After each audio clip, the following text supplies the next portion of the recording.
Recording in progress. And here we are, wonderful ladies. Is at the beginning of a new day, at least for us here in Sydney, Australia, is actually the beginning of a new week. It's a Monday today, and it's the last week of the period party. How incredible is that? It went so quickly, or at least I don't know how you feel about it, but that's definitely how I feel about it. And I was expecting also 28 degrees, very warm day today, and unfortunately it's very rainy, very dark outside. And it's just a reminder that from now on, for us in this part of the world, we are entering fall, we are entering autumn. So we are entering the phase of our life, when it's really important to slow down, relax, tune in with yourself. And for some of you, it may be spring or approaching springtime, which is fantastic because it's a time of renewed energy, of getting out, mingling with people, finding new opportunities, and starting new hobbies, starting new projects. So wherever you are in the world, there is always beauty in the situations that you're currently living. There is always beauty in your present situation, and I think that it's really important to remind ourselves of that. And that's part of the conversation that I had with my wonderful client this morning. And it's all about really focusing on the abundance that it's already surrounding us, focusing on the beauty that it's already present in our life, instead of white knuckling through our life, grinding the teeth, and just keep on worrying on why I'm not where I would like to be, why am I still here, why am I still having the thoughts, why I'm not in the relationship that I would like to be in, and why I don't have the best friends in the world. Well, first of all, just come back to yourself. How is your relationship with yourself? How do you treat yourself? How do you speak to yourself? Are you your best friend? And so even though maybe your life is not exactly where you would like it to be, just come back to the way that you're treating yourself, the way that you're talking to yourself, and always focus on the beauty that is already present in your life, because I'm pretty sure that if you peel your eyes open, you're going to find so much of it, and so much more of it as well. So during the weekend, I sent you the two videos for day 25 and 26 of the period party. I have not received a complaint this weekend, and I received some thank you emails. So I really hope that it was well received and you managed to download the video, to watch the link, to watch the video, which is fantastic. On Saturday, we spoke about taking actions, because it's all good and well that you're sitting here watching my videos and implementing a few things here and there, but realistically speaking, you are the one that can take action. You are the one that can actually change your life and make it exactly as you would like it to be. And then on Sunday, we spoke a lot about gratitude, because it's super important to be in a place of gratitude and gratefulness if you really want to get to where you want to be in life. Okay. So today is about the 8 habits to drop in order for you to get your period back. And I think that I'm going to cover 4 out of 8, because I don't want to make this video super long, and then you're going to have something to look forward to over the next few days. So tomorrow, my partner in crime, Jade Cameron, which is the mindset coach of the Period Comeback Protocol, she's going to be back with me. We're going to be live, and it's going to be at around 11 o'clock in the morning, Sydney time. So I do understand that some of you are not going to be able to attend to be live, and that's absolutely fine. You can always catch the replay, or you can follow me on YouTube. And then I'm going to be back on Wednesday with the second part of this video, because I'm pretty sure that some of you that have been doing the recovery journey for quite a long time may still be engaging in behaviors and actions that are actually holding you back, instead of really moving you forward to a place where you feel more at ease with your body, that you feel more present with the people around you, and that you have this beautiful way of speaking to yourself, that it's not made of self-deprecating thoughts, and you're not shooting, cooting, and wooing you all day long, but you're simply also support your thoughts, and you understand that your thoughts are valid. Not all of them are true. Not all of them needs to be trusted, and it's also okay to speak to yourself in a different way. If all I've just said that doesn't make any sense to you, that's absolutely fine. I've been part of this, and I've been working on mindset, and I've been doing mindset work with clients for more than 5 years. So if you're just curious about all the things that I've mentioned and you want to know more about it, just send me a DM later on. But so what are 4 of the hate habits that I really encourage you to drop if you want to make sure that you keep moving forward in your HA recovery journey, if you want to make sure that you have consistent wins, let's say, that you hit consistent milestones step by step. And I do apologize for a second. I will need to close down my Facebook page because the messages are going insane right now.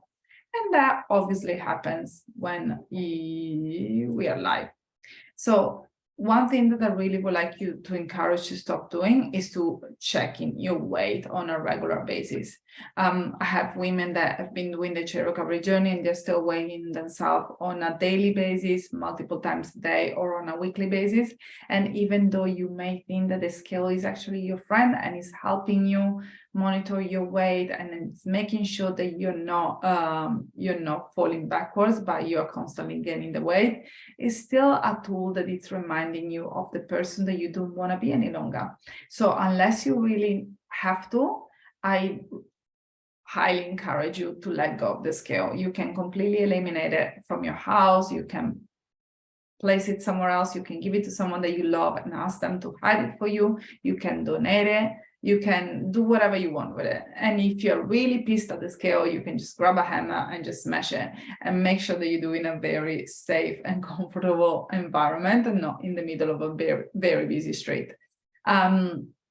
If instead you are at a point of your recovery journey where your weight needs to be monitored, just to make sure that you are thriving and that you're doing okay, I also highly recommend you to do it in a medical settings or just supported by a professional. So some women, for example, they step on the scale when they are with me and then they pack it away or they give it to someone else so we can discuss the number on the scale, we can discuss what they mean for them. Or sometimes I really encourage you to do it with your doctor and ask for a blind check. What does it mean to do a blind check? Simply, you step on the scale, you just look straight forward, you don't look at the number, and you allow your doctor to record the number.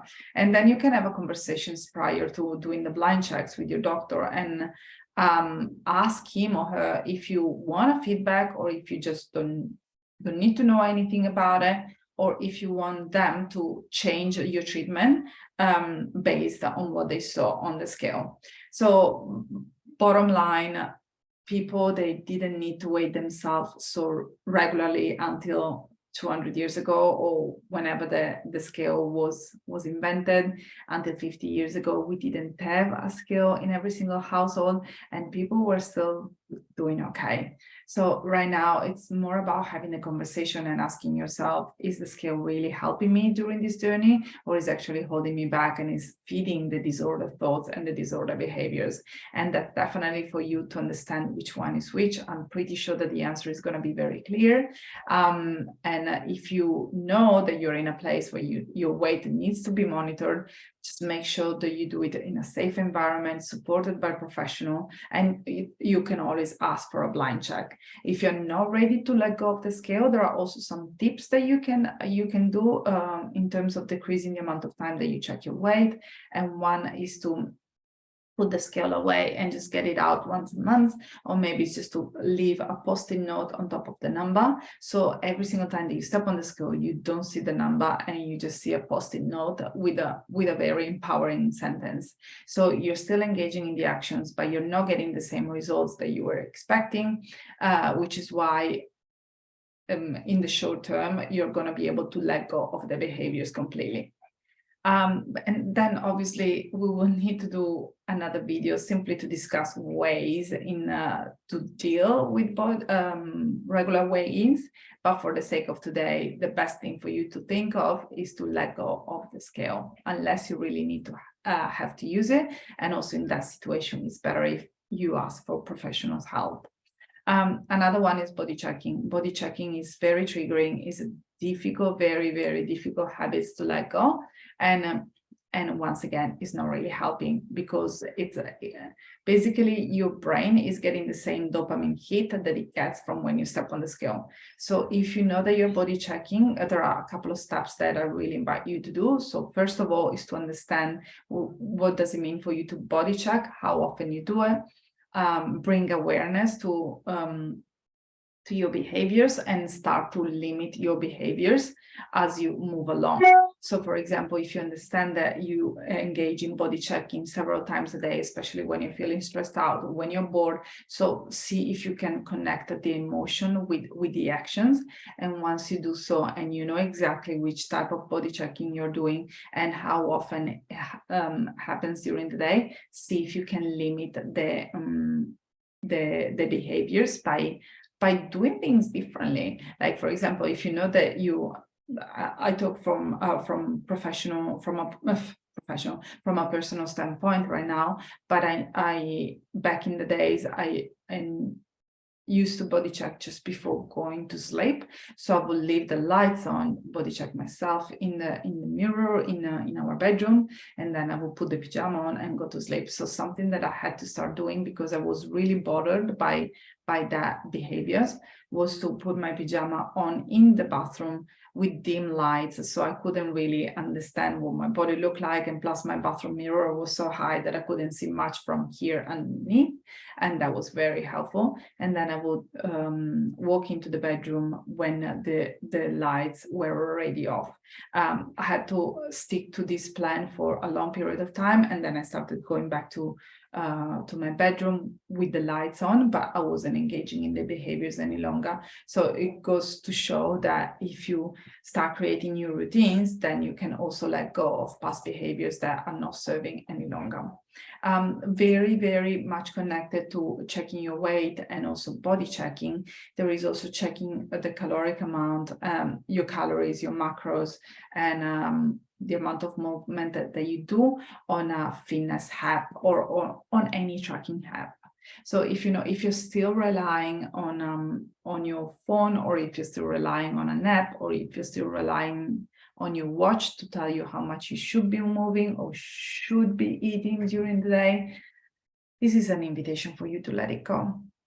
I had this wonderful client a few months ago that she decided to get rid of the watch while we were having our first conversations, because she knew that she needed a nudge, and she knew that if she didn't do it then, she wasn't going to be able to do it by herself on her own.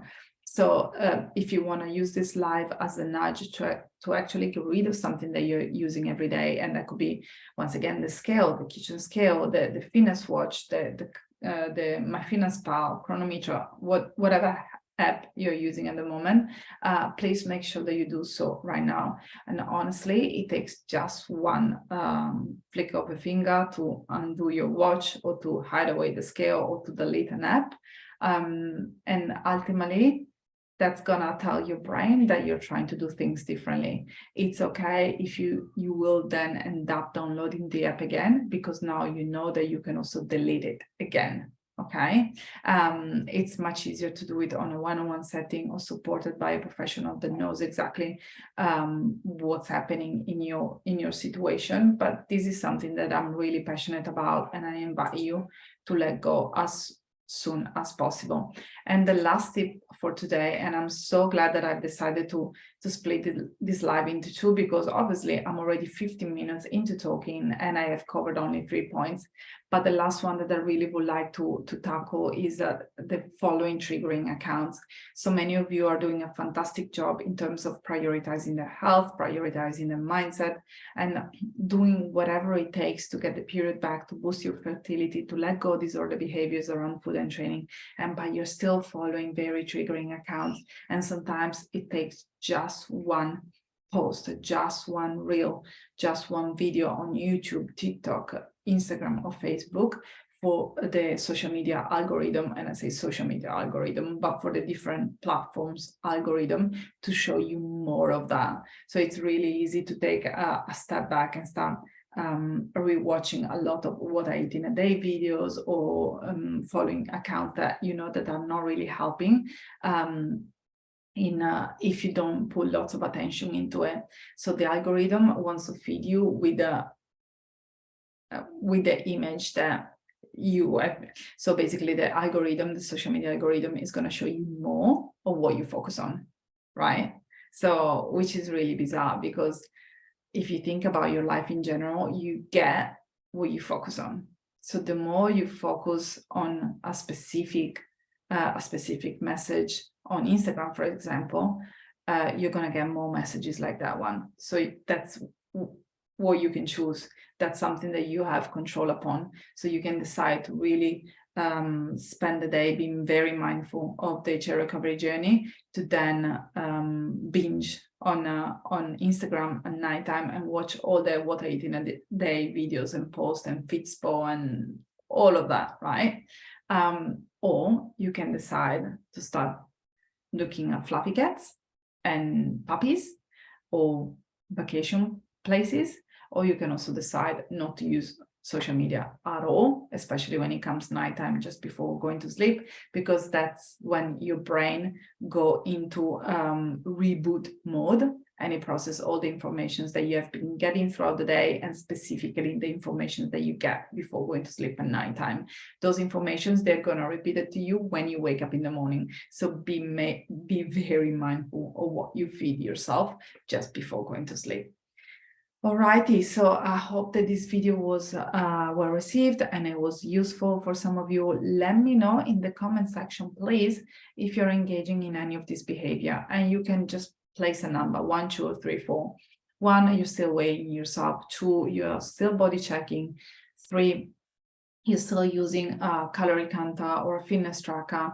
And 4, you're still following triggering social media's accounts, and maybe you didn't even realize it until you listened to these conversations today. So let me know where you're at. Let me know what you would like to work on, even if you watch this on replay, and I will see you tomorrow. I think that it's going to be 11:30 to be precise, Sydney time, on Tuesday. I'm going to be here with Jade, and then I'm going to come back on Wednesday, 7:30 a.m. with the other 4 habits that are holding you back from getting your period back, letting go of disorder behaviors, and really boosting your fertility. Thanks so much for being here. Bye for now.